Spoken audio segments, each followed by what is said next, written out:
Саламатсыздарбы,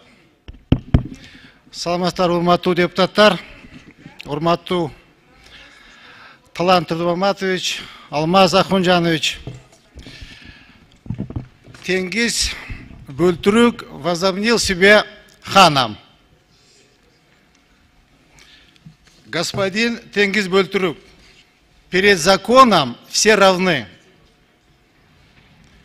Опомнитесь, господин Теңгиз, пока еще время есть.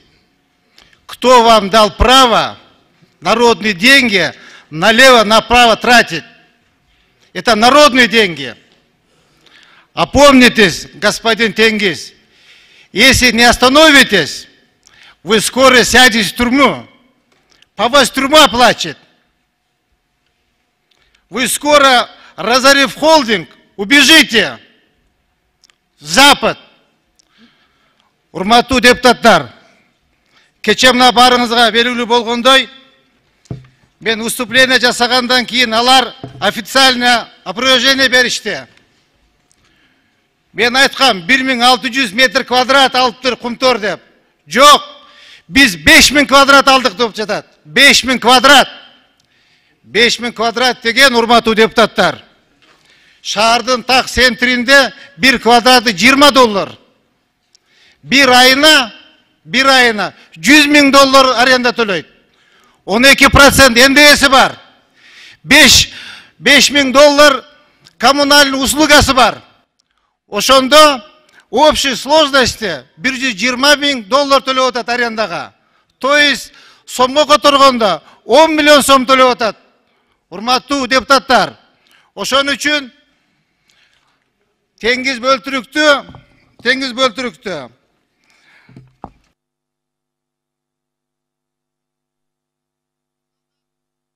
10 секунд.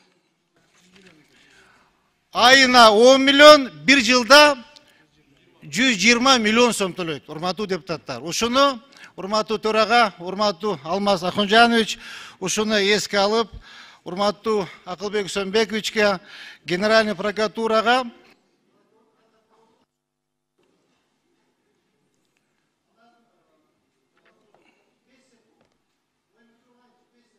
Фракциянын мөөнөтүнөн албайсыңарбы? Кошкоолу. Урматтуу төрага, мындан 1,5 ай мурда тиги выездной заседание алып Кумторго бардык болчук. Ошо Кумтордо ачки алдым болчук. Ачки. Ушул ачкини Алмаз Ахунжанович сизге берип коюн. Теңиз Бөлтүрүккө берип коюңуз, мундагы списать этип акчаны жок кылбасын. Лично вам руки передаю, отдайте очки.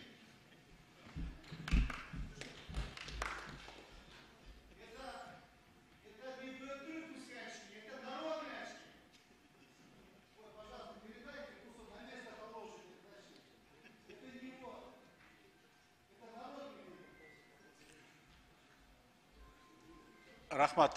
6-ncı микрофон.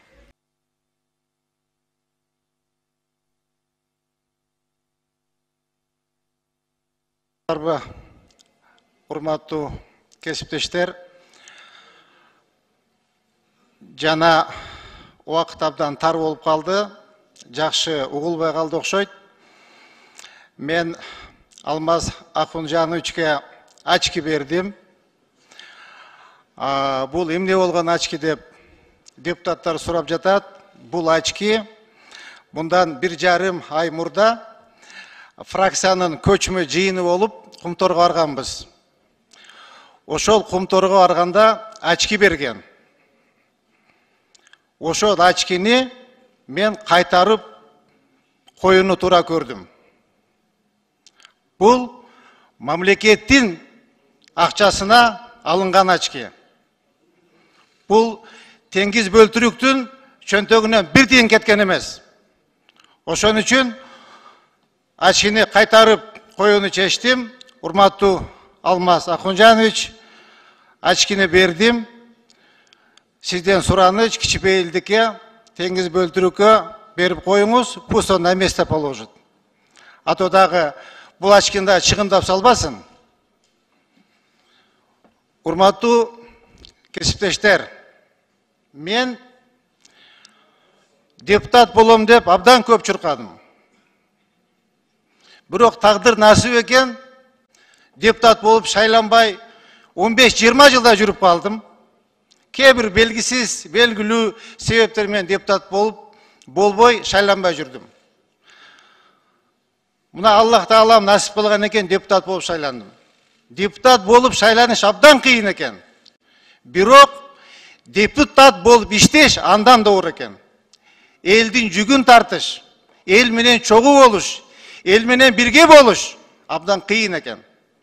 Мен ошону, урматтуу кесиптештер, өзүмдү мынакей жон терим менен сездим. Биздин урматтуу президентибиз Садыр Нуркожоевич айтты. Бийликтин кемчиликтери болсо, эгер бийлик начар иштеп атса, далил менен айткыла деди. Урматтуу кесиптештер, мынакей теңиз бөлтүрүк боюнча далил менен бойдан айттым мен. Далилдин негизинде айттым. Азыр убакытты кетирип мен кайталабайын. Бирок бул абдан көп сумма, урматтуу кесиптештер. Bir ayda 10 milyon сом деген эмне деген акча? Эмне деген акча? Bir жылда 120 milyon сом. Ошол учкунда эле отура берет беле? Ал мамлекеттик ишкана. Ошол төлөнгөн акчалар, аренда акчалар кайтып дивиденд болуп биздин мамлекетибиздин чөнтөгүбүзгө түшөт. Чөнтөгүнө түшөт. Азыркы 120-10 milyon долларын тереге төлөнгөн bir айлык акча бул башка бизнесмендин чөнтөгүнө түшөт. Эгер ушундай эле современный зданияда отургусу келсе, ошол учкунда отуруп туруп, ошол кеткен акчага 2 айлык аренда ижара акчага зын кыйган офис курса болот. Ошону урматтуу кесиптештер, бардыгыбыз бирге, бул менин эле ыйлап ызылдап айтканым эмес, урматтуу саналаштар, урматтуу бир туугандар, бул элдин акчасы. Элдин акчасын үнөмдөш керек. Казынданы толтуруш керек. Биз наоборот, үнөмдөштүн ордуна чачып, жок кылып атабыз.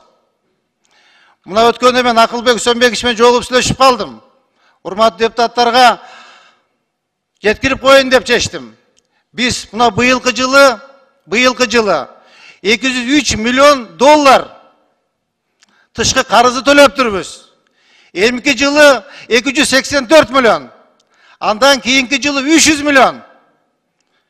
Эгер ушундай акчаны оңго солго чачып отурсак, үнөмдөсөк, урматтуу депутаттар, биз төлөй албай калабыз карызды. Ошон үчүн бардыгыбыз келгиле акчаны үнөмдөйлү. Мына кече айттым жанагы госохрана боюнча. Бир аз сын пикирлер айтылды. Бул деле туура эмес, урматтуу депутаттар. Эмне үчүн биз мамлекеттин акчасын чачып жок кылышыбыз керек? Акырнат эте турган болсок, за их счет төлөсүн. Өздөрү. Акча көп аларда, билем мен. Ошон үчүн, урматтуу депутаттар, бардыгыбыз бирдикте, партия болуп бөлүнбөстөн, бардыгыбыз мына элдин өкүлдөрүбүз, алды 25 000, арты 5 000 добуш менен келген депутаттар отурат.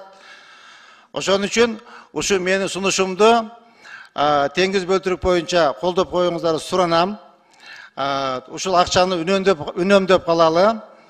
Анан кече мен Фуги менен сүйлөшсөм, тетиги Бишкектин четинде, Чолпонатинский көчөдө Кыргыз Телекомдун эски зданиясы бар экен.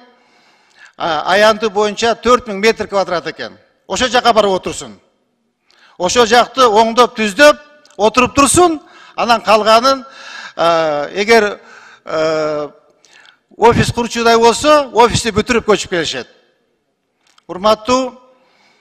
Урматтуу депутаттар, эми парламент деген, саясатта деген ушундай экен.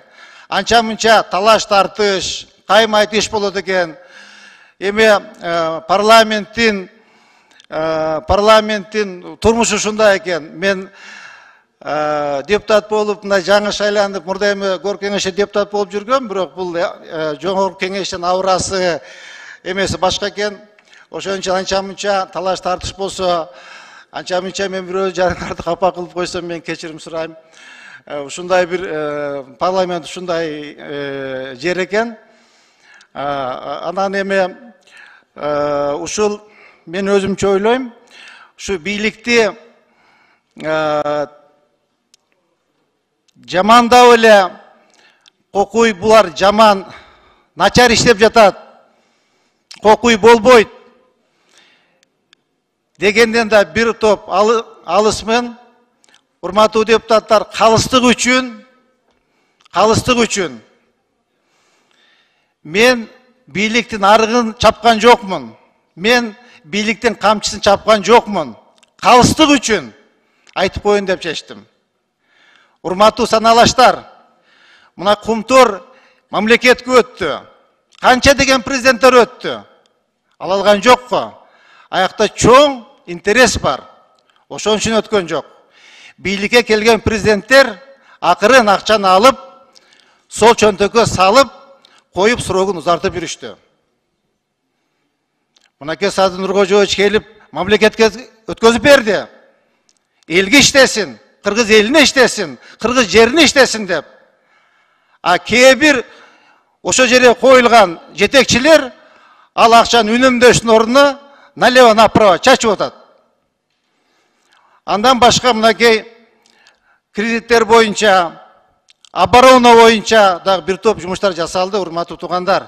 Ошону жакшыны жакшы деп, жаманды жаман деп, бөлүнбөй жарылбай, алакандай кыргызбыз, сурашып келсек тууган чыгабыз. Ошон үчүн, урматтуу туугандар, мен баарыңыздарды ынтымакчылыкка чакырам. Мен ушул дагы убакыт жетпей калды. Мен ушул айыл өкмөттөр жөнүндө кантип айыл өкмөттөрдү дотациядан чыгарсак, айыл өкмөттөр такыр эле иштебей жатат дегенден алысмын, бирок айыл өкмөттөрдүн колун буту байланып калыптыр да. Ушул айыл өкмөттөрдү булардын киреше булагы жер налогун чогултушат экен. Андан башка жанагы госфонддун жерин арендага беришет экен. Бизде Кыргызстанда, мамлекетибизде 452 айыл өкмөт бар экен. Анын ичинен 330-у дотацияда отурат. 122 айыл өкмөт чыккан. Мен ушул айыл өкмөттөрдү дотациядан чыгаруу боюнча айтайын дедим элем, тилекке каршы убакыттар болуп калды. Кудайым буйруп, жакшылык болсо, тынчылык болсо, кийинки заседанияда 10 мүнөт убакыт алсам, айтып берем. Чоң рахмат, урматтуу депутаттар. Рахмат. Урматтуу коллегалар.